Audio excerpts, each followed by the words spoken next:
본 방송에서 제공하는 투자 정보는 투자 판단에 대한 조언입니다.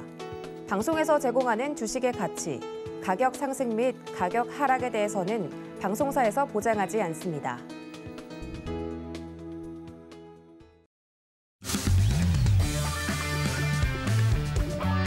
안녕하세요. 해외선물 신세계 리턴즈의 손자입니다. 종잡기 어려운 시장 흐름 이어지고 있습니다. 이 빨간불과 파란불이 오가면서 연일 신호등의 색이 달라지고 있는 매크로 시장 환경인데요. 프리마켓에서 혼조세 보이던 뉴욕 증시는 지금 현재 하락세 보이고 있습니다. 바이든 대통령이 대량의 전략적 비축유 방출을 검토한다라는 소식이 전해지면서 국제 유가는 낙폭을 키우고 있는데요. 조금 전에 또 오펙 플러스가 증산 방침을 밝히기도 했습니다. 그리고 우리 시각으로 오늘 밤 9시 30분에 연준이 선호하는 미국의 2월 개인 소비 지출 물가 지수 PCE가 발표가 됐습니다. 전년 대비 상승률은 6.4%로 1982년 1월 이후 가장 빠른 속도로 증가했고 전월 대비로는 0.6% 증가했습니다. 변동성이 큰 음식과 에너지를 제외한 근원 개인 소비 지출 물가 지수의 전년 대비 상승률은 5.4%로 예측치를 하회했지만 1983년 4월 이후 가장 큰 폭으로 올랐고 전월 대비로는 0.4% 상승했습니다. 매주 발표되는 미국의 신규 실업 청구 건수는 예측치를 상회한 20만 2천으로 발표됐는데요. 이는 전주보다 14,000건 증가한 수치로 예측치를 웃돌았지만 여전히 코로나 팬데믹 이전 수준에는 미치지 못했습니다. 하루가 다르게 이 상승하던 유가가 반락하고 또 금리 역전에도 증시가 우상향하는 등 과거와는 다른 패턴의 시장 상황이 이어지고 있습니다. 하지만 결과에는 항상 그 원인이 있기 마련이겠죠. 정확한 이유 저희가 찾아드리도록 하겠습니다. 1시간 끝까지 함께해 주시기 바라겠고요. 그리고 또 주말 무료 특강도 마련되어 있습니다. 선견 선생 마스터님께서 이번 주 일요일 밤 9시 30분에 최근 글로벌 시장이 집중하고 있는 채권에 대해서 총정리 해주신다고 하고요. 또 금요일에 출연하시는 골드도치 마스터님께서는 이번 주 일요일 오후 1시에 단기 매매 기법에 대해서 알려주신다고 하니까요. 참여 원하시는 분들은 샵 0082번으로 신세계라고 적어서 문자 보내주시면 되겠습니다. 그리고 해외 선물과 관련해서 궁금한 사항들은 노란톡 들어오셔서 질문 보내주시면 됩니다. 참여 방법은 샵 0082번 문자로 신세계라고 적어서 보내주시거나 우측으로 나가고 있는 QR코드 스캔하시면 들어오실 수 있는데요. 노란톡으로 보내주신 질문 내용들은 방송 중에 실시간으로 내용 흐름에 맞춰서 답변 드리도록 하겠습니다. 네, 그럼 해외 선물 신세계 리턴즈 본격적으로 시작합니다.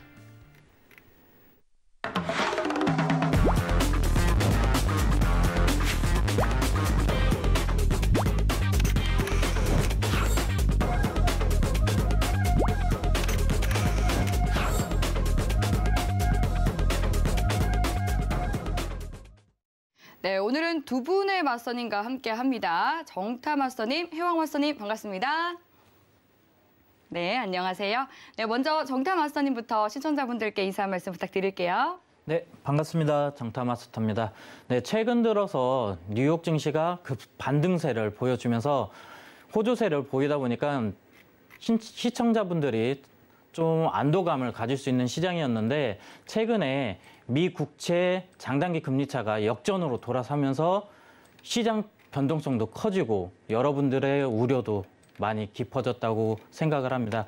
그래서 저는 이 시장을 살펴보면서 아직도 뉴욕 증시가 상승으로 흘러갈 수 있다는 요인에 대해서 알아보도록 할 건데요. 최근에 여러분들과 같이 알아봤던 경기 지표에서 벗어나서 다른 관점에서 살펴보도록 할 거니까 오늘 꼭 놓치지 마시기 바라겠습니다.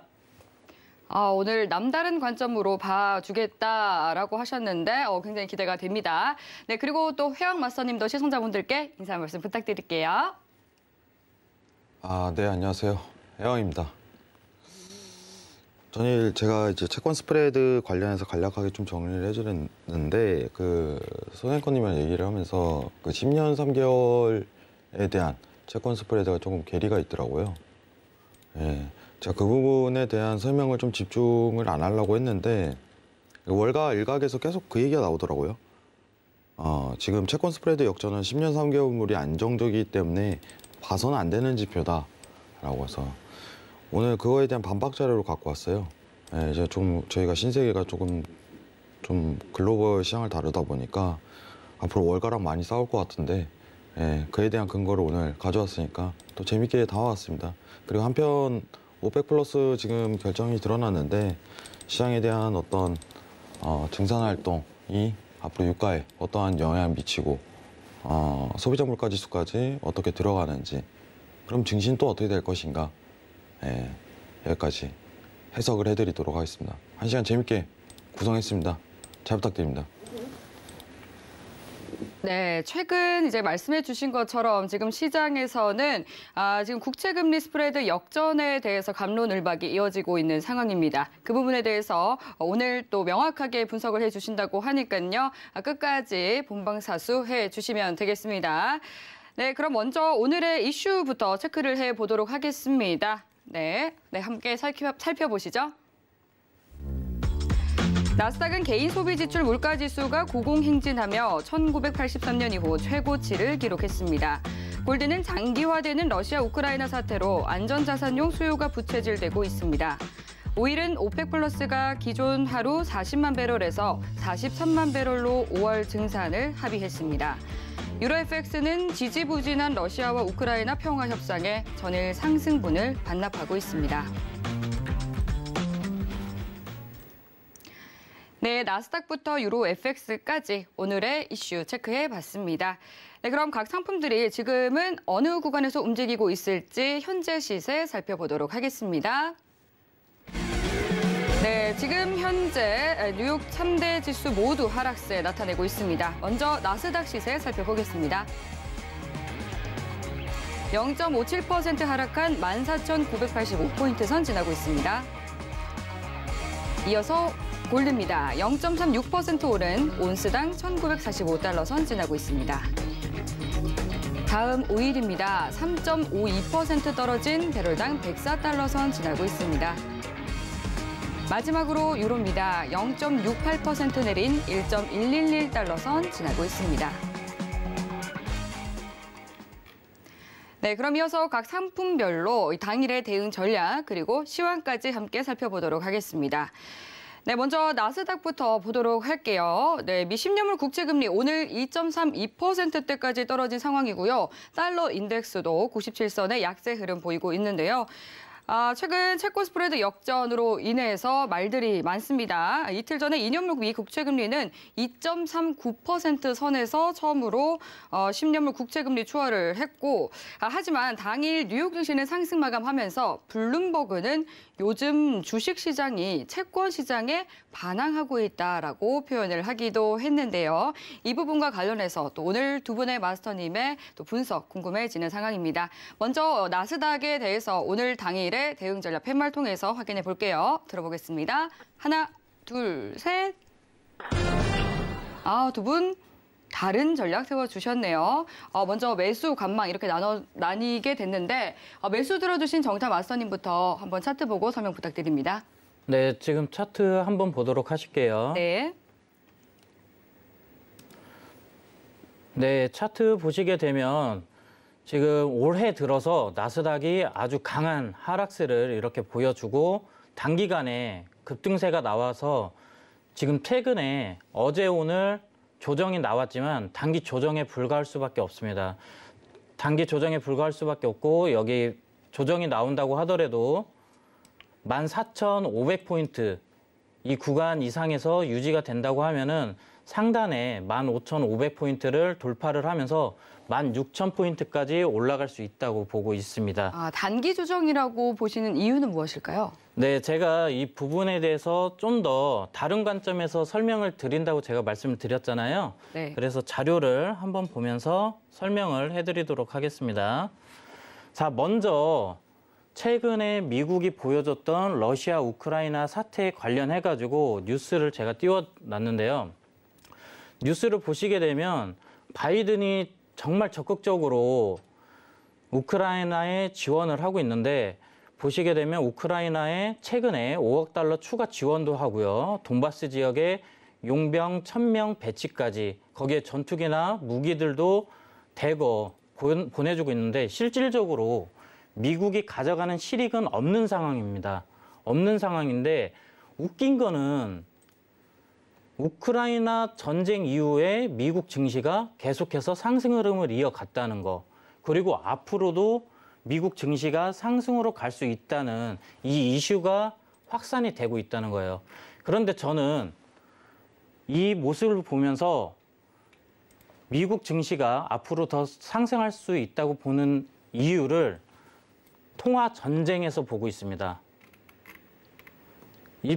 앞서서 예전에 중국의 위안화를 이제 기축 통화로 진행을 하겠다, 이런 부분들이 있었는데, 이 이슈가 이 위기를 통해서 더욱더 부각이 되고 있기 때문에 충분히 미국의 기축 통화의 현재 위치에 대해서 안정성과 미국의 경제 성장성이 더욱더 부각이 되면서 나스닥 시장이 더욱더 상승을 할 것이라고 예상을 하고 있는데요. 자, 다음 사진 보도록 하겠습니다. 네.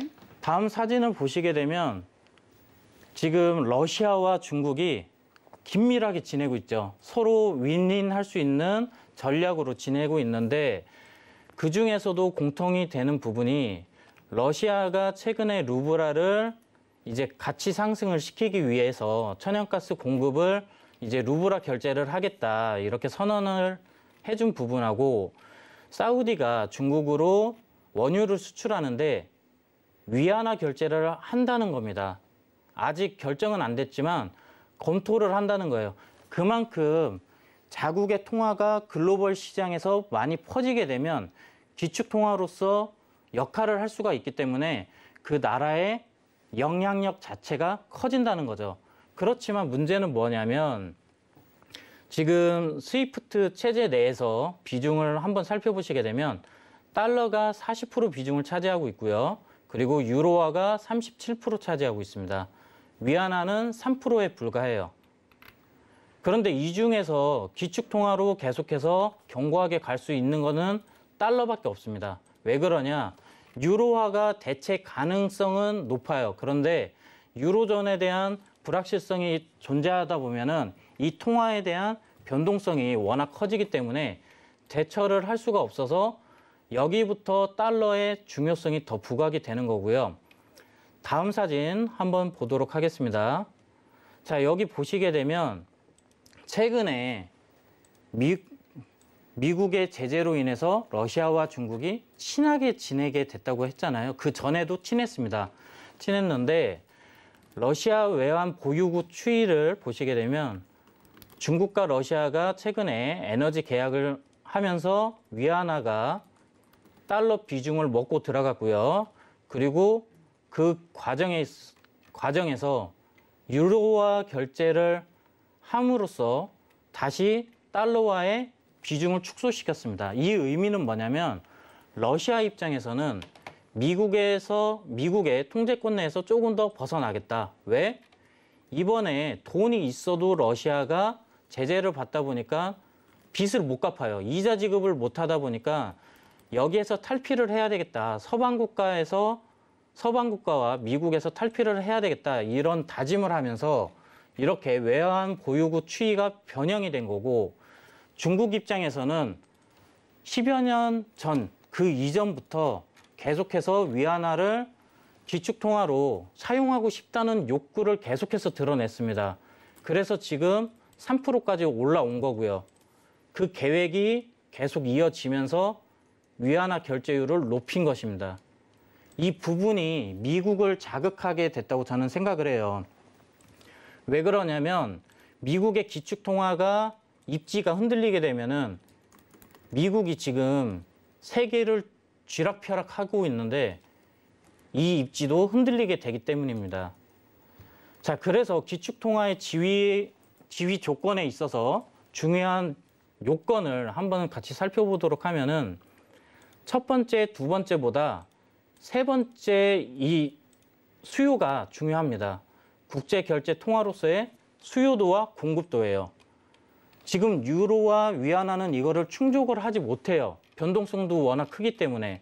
그런데 미국이 이 부분을 좀 더 확고히 하기 위해서는 중국이 위안화를 기축화하기 위한 이런 움직임을 보았을 때 우군을 만들어야 되잖아요. 수요처를 더 확보해야 되고 공급처를 확보를 해야 되다 보니까 우크라이나한테 전폭적인 지원을 해주고 있고 유로존에 내가 천연가스 대줄 테니까 우리 거 샀어. 그러면서 경제 영역을 더욱더 확대해 나가는 겁니다. 그러다 보니까 오히려 우크라이나와 러시아 사태에 있어서 미국이 더 안정적이고 경제 성장률까지 보여주다 보니까 달러에 대한 신뢰도가 급상승한 거죠. 이 과정 속에서 또 채권 투자자들이 시중 자금을, 투자금을 어디로 옮겨야 될지 고민을 하다가 그렇다고 하면 경제 성장도 나오고 있고 안전한 미국 증시로 투자금을 옮겨야 되겠다. 이 과정이 계속해서 진행이 될 수밖에 없기 때문에 미국 증시, 뉴욕 증시가 앞으로도 상승 흐름을 이어나갈 수 있다고 보고 있습니다. 네, 여기까지입니다. 네, 미국의 기축통화 그리고 뭐 통화 전쟁이라고 표현을 해주셨는데요. 네. 그리고 지금 보니까 루블화 가치는 지금 침공 이전 수준으로 또 회복을 했다라고 하더라고요. 네, 조금 더 올랐습니다. 네. 네. 그리고 비트코인이라든지 가상화폐도 굉장히 체력이 좋은 상황인데요. 네네네. 그럼에도 불구하고 이 달러 기축통화로서의 네. 뭐 지위라든지 이런 부분이 중요하다라고 생각하시는 건가요? 네, 맞습니다. 왜 그러냐면 비트코인도 변동성이 워낙 크기 때문에 국내 투자자들이 너도 나도 할 것 없이 투자를 하잖아요. 기축통화로서 유지를 하기 위해서는 안정성이 가장 우선시 돼야 됩니다. 수요가 많아야 되고 공급도 정상적으로 돼야 되는데 변동성이 너무 크게 되면 기축통화로서의 지위를 가져갈 수가 없습니다. 그렇기 때문에 현재로서는 이 달러를 대체할 요인이 없기 때문에 오히려 미국 시장이 더욱더 부각이 된다. 이렇게 보시면 됩니다. 네. 그렇다면은 혜영 마스터님께서는 이 정타 마스터님의 의견에는 어떤 생각이 있으신지 궁금하거든요. 네, 뭐 시장에 대한 뷰는 같습니다. 오늘 제가 관망을 한 거는 일단은 아까 차트적으로 이제 정타 마스터님께서 좀 얘기가 길어져 갖고 저는 관망을 들었습니다. 네. 네. 전일도 사실 제가 관망을 들었어요. 네. 시장이 지금 상승을 보는 게 맞아요. 맞는데 지금 네. 시기가 아니다라는 식으로 좀 얘기를 드리고 싶고 네. 저는 14,750에 대한 단가가 오게 된다면은 여기서 매수를 보는 게 맞다고 보고 있어요. 저도 어쨌든 간에 계속적으로 상승 랠리를 이끌 수밖에 없는 요인이 남아있다. 근데 조금 의견에 대한 차이는 있어요, 사실. 어떤 차이가 네, 좀 어떻게 보면 오늘 정타 마스터님과 좀 얘기를 들어보면은 네. 최근에 달러 인덱스가 상승한 거는 사실 미국이 잘해서가 아니다. 네. 유럽이 못해서다. 이런 평가를 좀 내세우거든요. 사실 러시아 관련해 갖고 지금 계속 나오는 내용에서 여러분 미국이 천연가스 위협을 받습니까? 유럽이 천연가스 위협을 받습니까? 유럽이 받고 있죠. 그냥 유럽이라고 얘기를 하죠. 네. 여기 있는 시청자분도 모두 다 아실 거예요. 네. 그러면 유럽 내 어떤 지위 상실이 오히려 큰 거죠. 최근 달러가 오른 건 정확하게 얘기를 하면은 유로화가 떨어졌기 때문에 그에 대한 반영 여부지 미국이 잘나서가 아니다.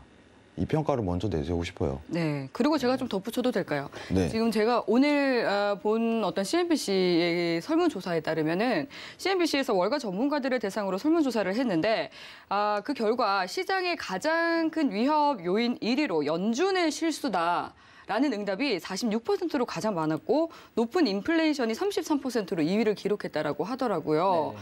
그러니까 이 말인즉슨 1위와 2위가 좀 사실 연관되어 있다라고 볼 수 있을 것 같거든요. 그러니까 현재 월가에서는 이제 연준이 인플레이션 관리에 좀 늦었고 빠르게 금리를 올리다가 결국 좀 경기 침체로 몰고 갈 수 있다라고 보는 시각이 한 80% 정도 네네네. 된다라고 볼 수 있을 것 같기도 합니다. 근데 이제 이 부분과 관련해서 그러면 자연스럽게 좀 넘어가 보자면 금리, 그러니까 금리 스프레드 역전에 대해서 시장에서는 정말 의견이 분분한 상황이거든요. 바로 이어서 혜영 마스터님 좀 분석 부탁드릴게요. 일단은 전일 오늘 왜냐면 좀 기축하다 갑자기 내용이 또 바뀌어가지고 기축 얘기를 이끌려고 했는데 네, 그럼 서 죄송합니다. 네. 그 기축통화에 대한 어떤 지위에 대한 부분은 사실 장기적인 부분이 굉장히 커요. 지금 당발성으로 사실 최근 달러가 빚을 지는 상황에서 그걸 갖고 평가하는 것 자체는 아직 사실은 애매모호하다는 좀 평가 대도값이 있는 거고 네. 기축통화에 대한 부분은 지위가 상실될 가능성은 굉장히 높은 사회적 국면입니다. 근데 우리는 지금 상승에 대한 단편적인 1개월치를 보는 상황 내에서 기축통화에 대한 근거를 가지고 시장이 어떻게 보면 대세 상승으로 이끌 것이다 라는 부분은 저는 의문점은 있어요. 근데 차트는 방향성은 같아요. 저도. 근데 지금 최근에 사실 이제 상승을 다시 이끌었던 부분은 여러분 1, 2개월에 대한 모멘텀이 긴축 전이죠. 여러분들. 긴축 전. 저는 정확하게 얘기를 그때도 드렸다시피 우크라이나 사태가 미증시에 대해서 끼치는 영향 요소는 굉장히 적다고 판단했습니다. 간단하게 보겠습니다. 1월 전에 제가 봤던 이유는 뭐냐면 5월에 원래 기준금리 인상이 예정이 잡혀 있었는데 기준금리 인상 전에 시장에 대해서 어떤 채권금리 급등이 드러나기 때문에 그때 시장에 대한 악조건이 펼쳐질 것입니다. 이러는데 올해 갑자기 1월 들어서죠. 1월 들어서 갑작스레 나온 내용이 3월 기준금리 인상으로 앞당기겠다라는 내용이 나오면서 그때 국채금리가 올라간 것뿐이에요.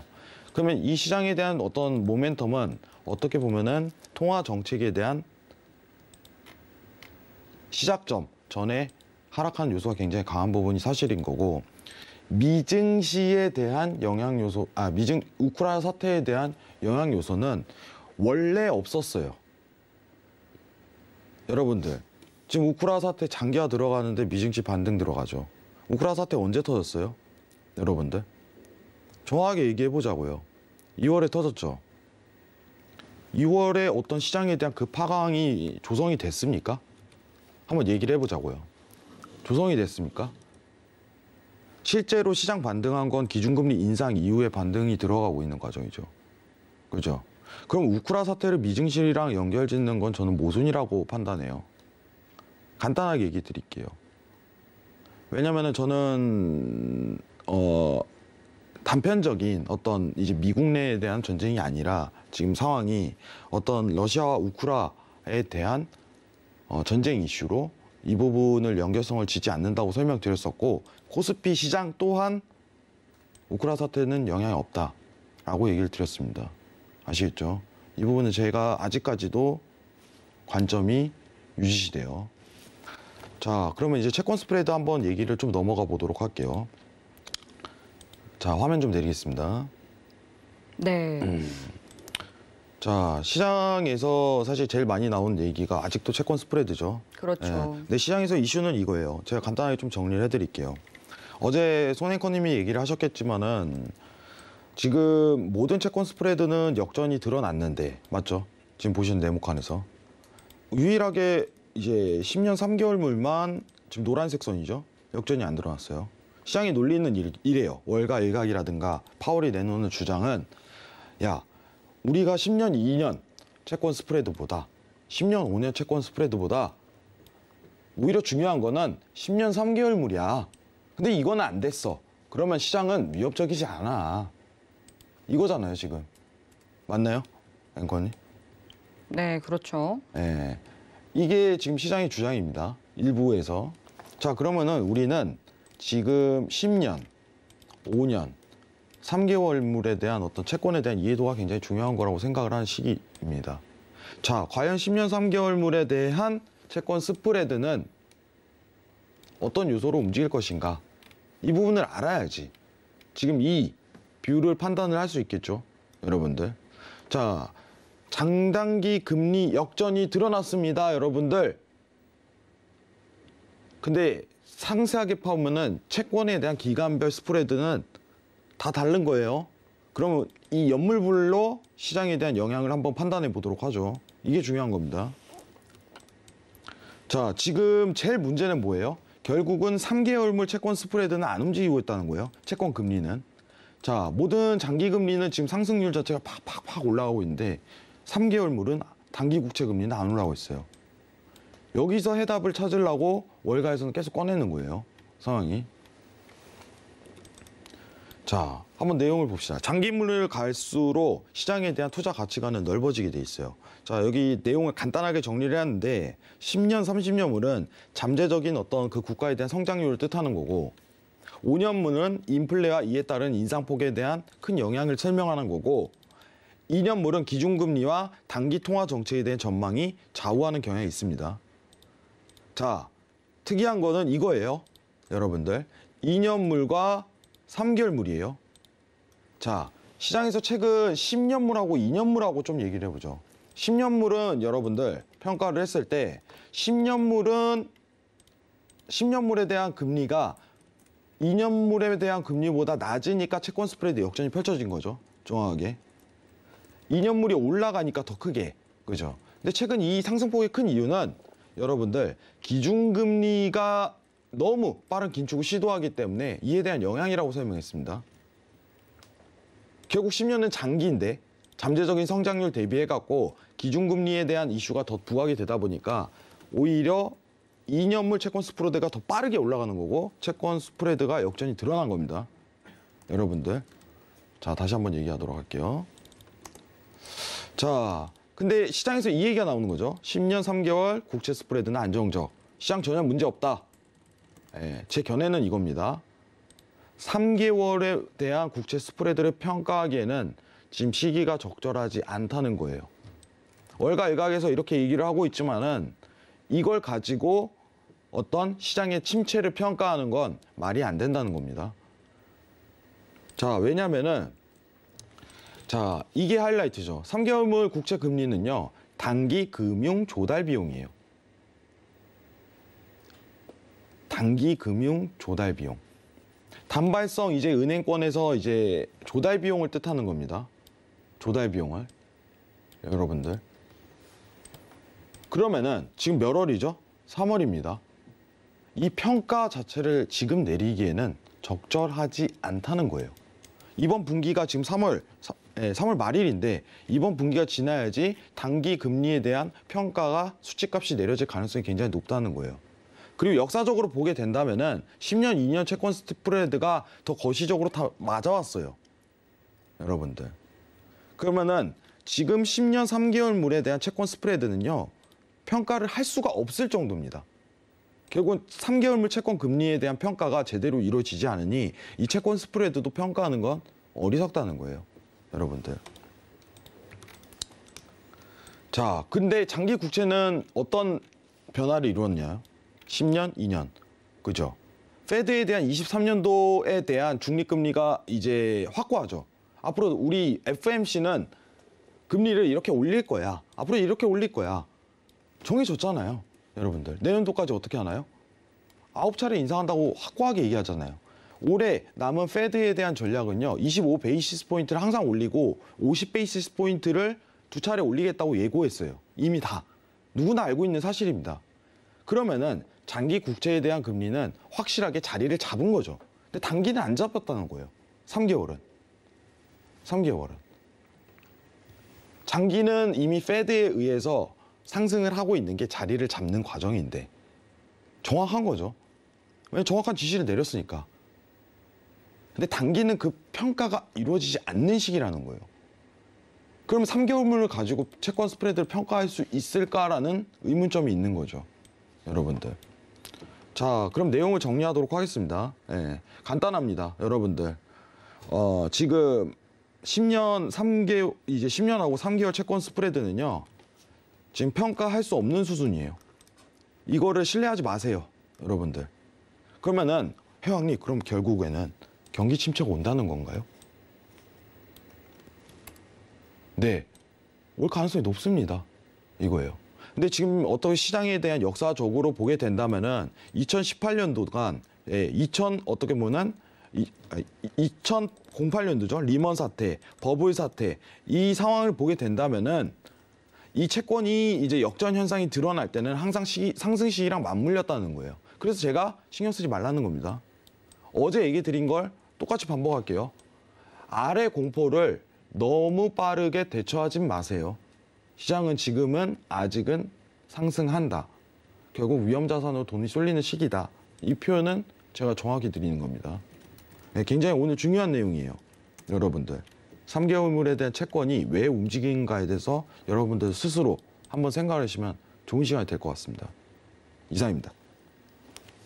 네, 해왕 마스터님께서 지금 금리 역전 현상에 대한 또 의견을 밝혀주셨습니다. 연준의 지난 2018년 보고서에 따르면 역사적으로 금리 역전 현상이 일어난 뒤에 실제 경기 침체가 발생한 시기는 6개월에서 24개월 뒤였던 것으로 드러났고요. 또 금리 역전 현상이 찾아온다 하더라도 실제 침체는 2년가량 뒤였던 것으로 밝혀졌기 때문에 한 1년 정도는 증시가 오를 수 있다라고 또 많은 분들이 보고 있는 상황입니다. 당장 문제는 아니더라도 이런 상황이 지속되게 된다면 또 글로벌 경기 둔화 찾아올 수 있기 때문에 이 부분도 좀 참고해 보시면 좋을 것 같고요. 혹시 또 정타 마스터님 덧붙이실 말씀 있으신가요?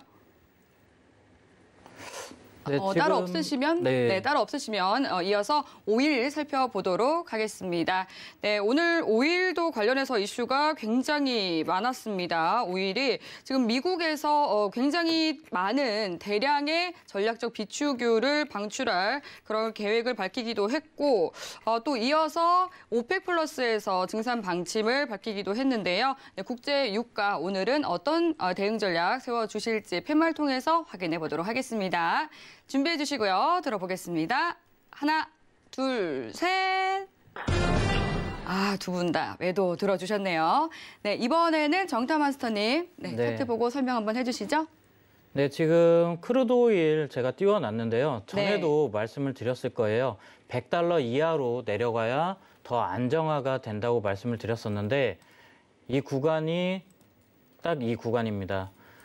그리고 지금 현재 하락으로 더 흘러갈 수 있는 이런 부분들까지 감안을 하면은 $95 이하로 내려갔을 때 더 안정적인 흐름을 보이겠지만 단기적으로 올라갈 수 있는 기술적인 이런 여력도 있어요. 하지만 최근에 이슈가 됐던 부분들에 대해서 간략하게 말씀을 드리면 러시아가 그 천연가스에 대해서 루브라 결제 이 부분에 대해서 유로화 결제를 하겠다 이야기가 됐고 그리고 오펙에서 증산이 안 됐으면은 솔직히 국제유가는 더 올라갈 거라고 저는 생각을 했어요. 왜냐하면 지금 사우디와 아랍에미리트가 중진류를 생산을 하고 있는데 미국에서는 경진류가 중심이에요.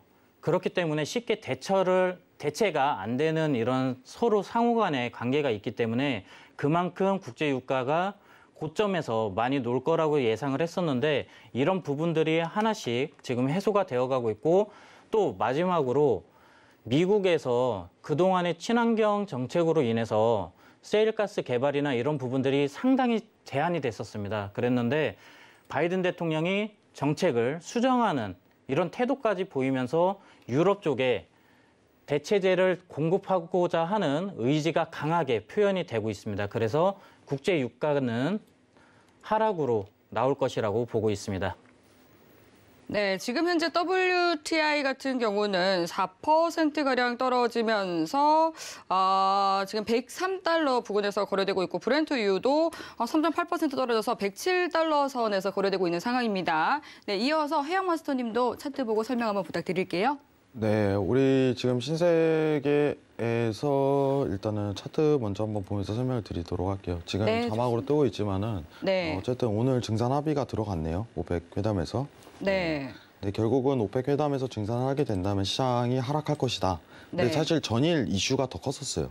오늘 새벽에 팍 하고 아침부터 유가가 $100까지 떨어졌어요.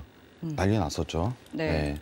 근데 전일 제가 어제 신세계에 나와서 사실 매도에 대한 부분을 좀 보는 게 오히려 낫다라고 얘기를 드렸었는데 어제 이슈가 2개 있었죠. 정확하게 하나는 뭐였냐면은 독일이 갑자기 선언을 했죠. 독일과 오스트리아가 이제 가스 배급제를 위한 절차를 밟기 시작했다. 그 위험 선언을 했죠. 그냥 경고성으로. 그렇다 보니까 아무래도 시장에서 수급이 다시 상승하는 모멘텀은 그렸지만 제가 어제 얘기 드렸던 건 이건 단발성이다. 단발성. 지금 시장은 어쨌든 간에 유하게 공급량을 풀라고 시도를 굉장히 하기 때문에 이게 성공적으로 오히려 더 들어갈 가능성이 굉장히 높을 것이다. 이렇게 평가를 했어요. 그래서 단발성 시황이기 때문에 매수보다는 시장이 더 하락세로 유지할 것이다 라고서 신세계에서 얘기를 하고 근데 딱 그 포인트가 고점이었어요. 우리가 얘기할 때가. 저는 시장에 대해서 리스크를 좀 짊어지지는 않는 편을 좋아합니다. 그리고 오늘 오전에 갑작스럽게 이제 오펙 측에서 얘기를 해요. 증산에 회의 전이죠. 어떻게 보면 회담 전에 우리는 증산에 굉장히 적극적으로 할 필요성이 있다라고서 이제 권위 있으신 분이 아예 사전에 기자회견을 내보냈어요. 시장의 하락을 미리 선제적으로 들어갔는데 시장에서 실제로 발표가 드러났을 때 어떠면 단기적인 반등은 어떤 시장에 대한 선반영이라고 보고 있어요. 선반영 풀리니까 반등이 들어가지만 오늘 이 하락 여부는 계속적으로 드러날 가능성이 굉장히 높다라고서 평가를 하고 있습니다. 저는 개인적으로 지금 103달러 위치하고 있죠. 103달러 위치하고 있습니다.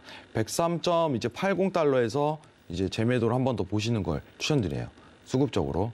자, 손절은 104.50달러 이렇게 위치값, 단기 고점 상황 보시고 추가적으로 하락 포인트 보시는 게 더 낫다고 보고 있습니다.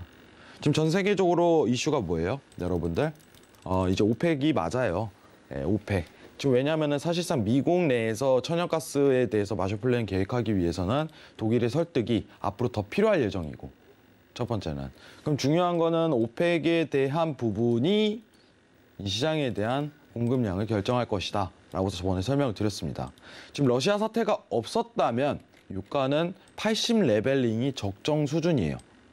저는 앞으로 이게 잘 해결이 된다면 다시 80 레벨링으로 급하게 내려갈 수 있는 모멘텀이 형성될 거라고 보고 있어요. 아직도입니다. 아직도. 그죠? 정확하게 유가는요. 시황에 의해서 방향성이 결정이 됩니다. 시황에 의해서. 차트는 단기 플레이는 가능하겠지만 시황에 대한 어떤 방향성이 너무 확고한 상황이에요. 러시아 때문에. 아시겠죠? 근데 어쨌든 오늘 당일에 대한 뷰는 오펙 플러스 증산에 대해서 효과를 더 추가적으로 맛볼 것이다 라는 평가가 제 의견입니다. 이상입니다. 네, 그리고 또 이제 미국 같은 경우는 최대 1억 8천만 배럴에 달하는 전략적 비축유를 방출한다는 뉴스가 전해지면서 또 국제 유가의 하방 압력을 가하고 있는 상황입니다. 네, 그럼 노란톡으로 들어온 유가와 관련한 질문 만나보도록 하겠습니다. 랄랄라님께서 보내주신 질문인데요. 인도와 중국이 러시아 원유를 저렴하게 받는다고 할 때 미국의 대책 무엇이 있을까요? 의외로 소비가 많은 두 나라가 러시아 원유를 받게 된다면 원 유가 안정화되지 않을까요? 라고 보내주셨는데요. 지금 인도중앙은행 같은 경우는 서방국들이 러시아에 대한 경제 제재를 가했음에도 불구하고 러시아와 수출 거래 지속하기 위해서 무역 협정에 나서고 있는 상황입니다. 인도는 러시아와 계속해서 손을 잡고 있는 상황이거든요. 이 부분에 대해서 어떤 답변 주실 수 있을지 해영 마스터님부터 답변 부탁드릴게요. 저는 오히려 조금 반대적인 입장인데 네. 인도가 지금 뭘 하려고 준비를 하고 있냐면 네. 비축유 방출을 같이 합의하려고 하거든요. 상황이 오히려. 미국과 함께요? 네. 그러니까 미국하고 공조를 지금 하는 상황이에요. 시도를 오히려. 약간 지금 인도가 네. 양쪽 모두와 손을 놓지 않고 있는 상황이네요. 네. 근데 저는 개인적으로 러시아 손은 안 들을 거라고 봐요. 이게 세계에 대한 어떤 그 패러다임도 신경을 써야 되거든요. 네. 지금 사실 그냥 제일 편하게 좀 얘기해 드리겠습니다. 러시아랑 손잡으면 나쁜 놈입니다. 그렇기는 한데 인도중앙은행이 어떤 의견을 내비쳤냐면 자국 기업들을 또 외면할 수가 없다. 그렇게는 근데 말을 안 할 하더라고요. 거예요. 이제 세계 정책 그 부분으로는 좀 손을 잡기는 저는 쉽지 않을 거라고 보고 있고 네. 러시아가 사실 이제 자원이 굉장히 많이 나라잖아요. 자원이 러시아가. 근데 이 자원을 가지고 무기로 쓰려고 해요, 사실. 네. 근데 전략적 비축유 측면에서는 이제 미국 같은 경우는 내가 이 총대를 매겠다라는 발언을 하기도 했거든요. 함께 가지 않아도 된다. 우리나라가 이제 미국이 이번에 최대의 이 방출량을 할 테니까 너무 많은 짐을 다른 나라가 지지 않아도 된다. 왜냐하면 러시아가 조금 이제 너무 강한 태도를 보이고 있기 때문에. 아니요. 제가 최근 본 자료는 계속적인 설득이 들어가고 있어요. 예. 그래서 1억만 배럴에 대한 합의까지 이끌어내려고 시도를 하고 있어요. 네. 그중에 한 포함 국가가 인도거든요. 근데 중국 관련해서는 제가 의문점이 굉장히 많아요. 중국 관련해서는. 근데 질문을 정확하게 해답을 드린다면은 네. 지금 저 부분으로 사실 시장에 영향을 끼치기는 저는 드물다고 보고 있어요. 저 부분으로. 인도랑 중국이 만약에 이제 공급적인 측면에 대해서 이제 수요적인 측면에서 협조를 러시아랑 다시 손을 잡는다. 예, 이 부분으로 다시 수요가 팽창된다. 저는 극히 드물다고 보고 있습니다. 지금 오히려 시장은 러시아에 대한 부분을 유가를 어떻게 오펙에서 해소를 하냐, 미국에서 해소를 하냐, 이 부분은 포커싱이 더 담길 거예요. 그리고 이제 EU 관련해 갖고 이제 마셜 플랜에 대한 진행이 앞으로 관건이 될 거라고 보고 있습니다. 그리고 제가 그 얘기를 드렸었죠. 어제 유가 관련해서. 지금 러시아 우크라이나 관련해 갖고 사태가 지금은 이제는 지금 시기상입니다. 현재 시장의 영향이 끝났다고 봅니다. 장기전으로 가더라도 똑같아요. 아시겠죠? 오히려 이제 대외적인 오펙, 미국에 대한 생산량 차질이 시장에 영향을 더 많이 끼칠 겁니다. 그 부분을 오히려 포커스를 맞추는 게 좋을 거라고 생각해요. 여기만 맞추세요. 여기만. 오펙, 미국만. 아시겠죠? 이상입니다. 네, 그럼 또 동일한 질문에 대해서 정타 마스터님께서는 어떤 의견 주실지 궁금한데요. 답변 부탁드릴게요. 네, 저도 비슷한 부분이 있기는 합니다. 그런데 제가 집중하는 거는 이제 인도와 중국이 수입해가는 그 석유 물량 자체가 전체 물량에 있어서 아주 극소수에 달할 정도로 소량이고, 또 중국 같은 경우에는 또 지금 어떻게 보면 최고의 기회라고 이야기를 하고 있어요. 러시아를 어느 정도 도와주는 척하면서 뒤에서 또 챙길 수 있는 거 챙기고, 그리고 미국이 또 최근에 뉴스를 보시게 되면 중국에 대한 제재를 했다가 완화를 했습니다.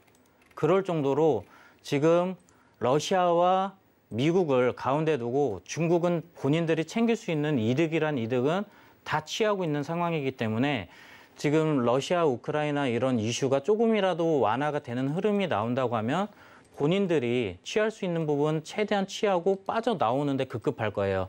그렇기 때문에 지금 해왕 마스터님께서 말씀하신 것처럼 미국에서 앞으로 천연가스 그리고 석유에 대한 생산, 이 량을 어느 정도 증산을 하느냐, 그리고 오펙에서 사우디와 아랍에미리트가 최근 들어서 증산에 있어서 그렇게 적극적이지 못하고 있는데 이 적극성을 얼마나 유도해내느냐가 이 국제유가 안정화에 가장 큰 기여를 보일 거라고 생각을 하고 있습니다. 아, 네.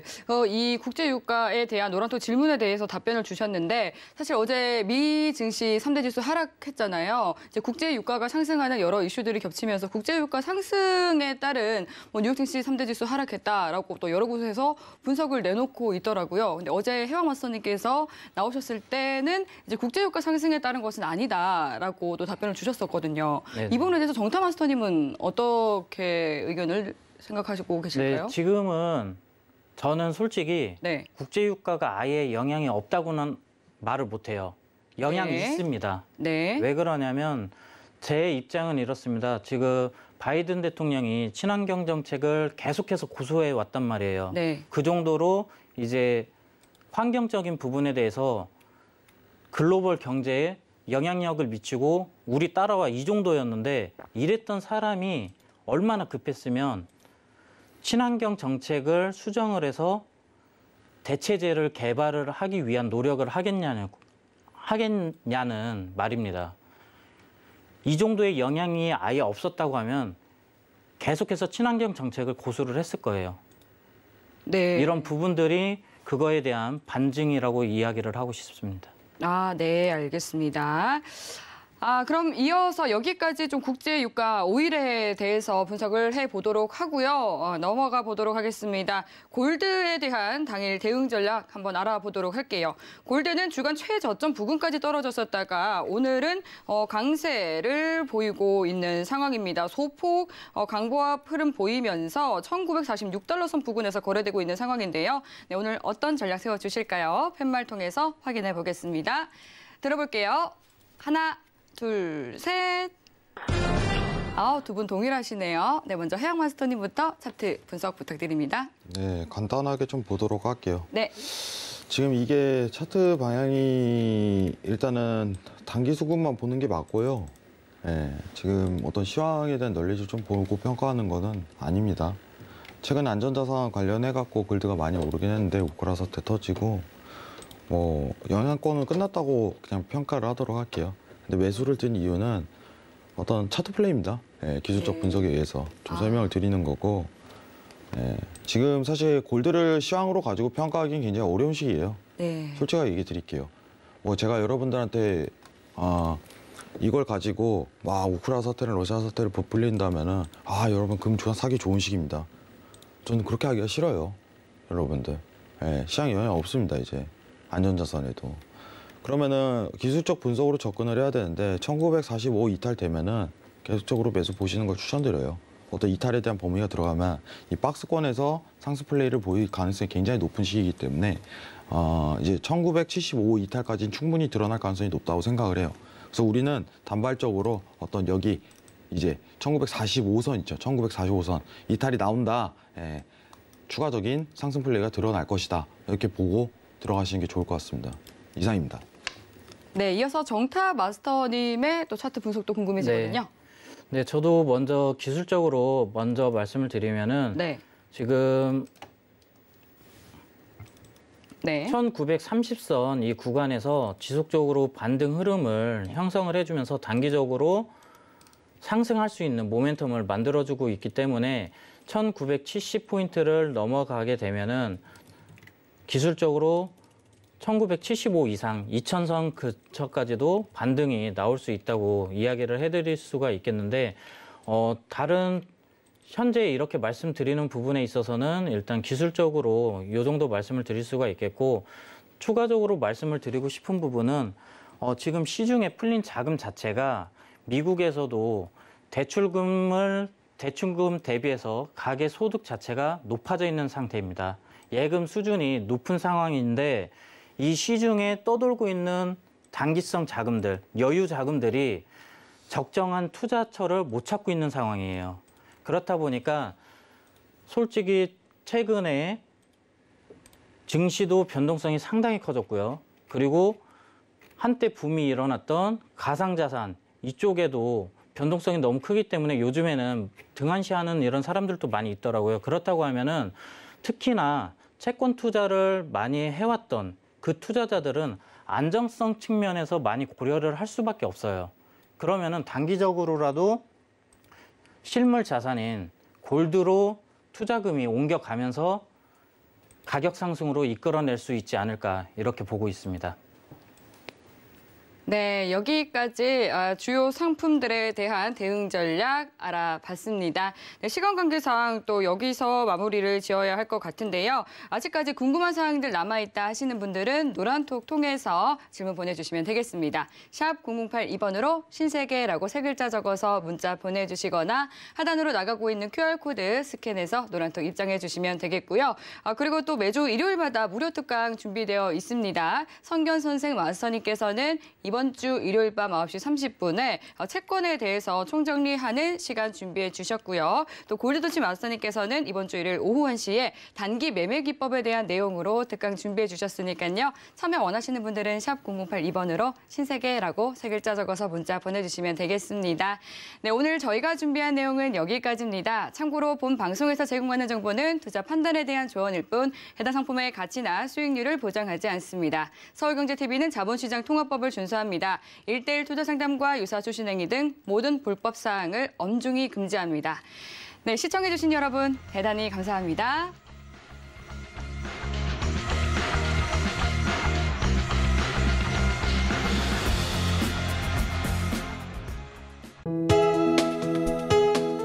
본 방송에서 제공하는 투자 정보는 투자 판단에 대한 조언입니다. 방송에서 제공하는 주식의 가치, 가격 상승 및 가격 하락에 대해서는 방송사에서 보장하지 않습니다.